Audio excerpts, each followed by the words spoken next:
Hello guys, welcome to another blog.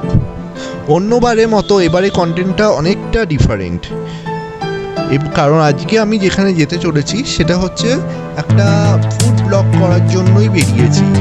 তো আমি ভাবছিলাম রাসবিহারির মোড়ে যাব, তো রাসবিহারি এখন মোড়েই দাঁড়িয়ে আছি। তো সেখান থেকেই আমি ব্লগিংটা স্টার্ট করলাম।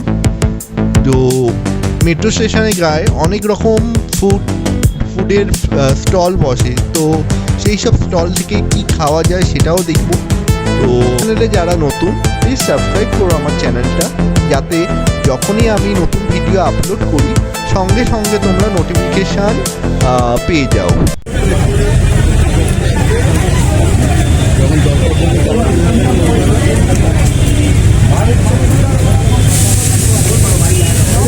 এই আমগুলো কত করে? এইগুলো কি কাঁচা মিঠে? এগুলো কত? 30 টাকা।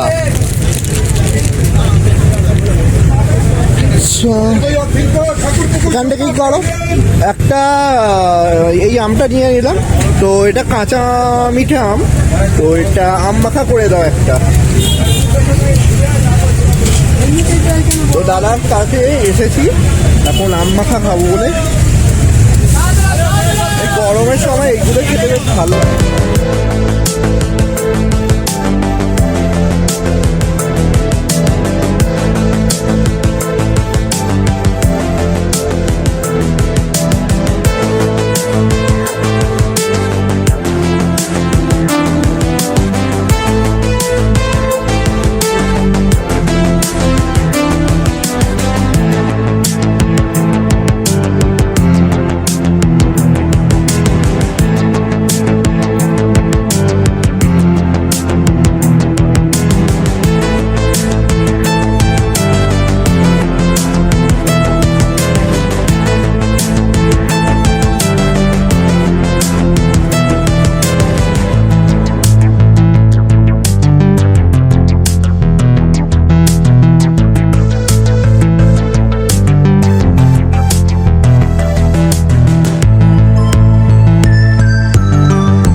আম মাখা তো খাওয়া হলো, এবার আমি চলে এলাম জুস অ্যান্ড শেকস, অর্থাৎ নিউ দিল্লি জুস অ্যান্ড শেকসের দোকানে। তো এইটা হচ্ছে মেনলি হয়েছে যে এখানে লেক মার্কেটে শরৎ বোস রোডের ওপরেই চারুচন্দ্র কলেজের ঠিক অপোজিটে এই দোকানটা হয়েছে। তো এখানেই আজকে আমি ম্যাঙ্গো জুস খেতে চলে এলাম। চলো তোমাদের সাথে শেয়ার করি কিভাবে ম্যাঙ্গো জুসটা বানায়, আর দেখো কেমন লাগে এই ব্লগটা।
চলে এলাম রাসবিহারিতে, যেখানে আমি এসেছি। সেই রেস্টুরেন্টের নাম হচ্ছে বচ্চন ধাবা।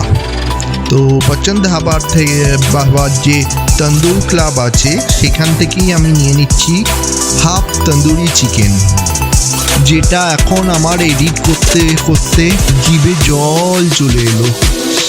আমার ভীষণ খিদের হলো এটা দেখে, কিন্তু কি আর করা যাবে, সেটা তো খাওয়া হয়েই গেছে। তো এই ব্লগটা যদি তোমাদের সত্যি খুব ভালো লেগে থাকে, প্লিজ সাবস্ক্রাইব করো আমার চ্যানেলটা।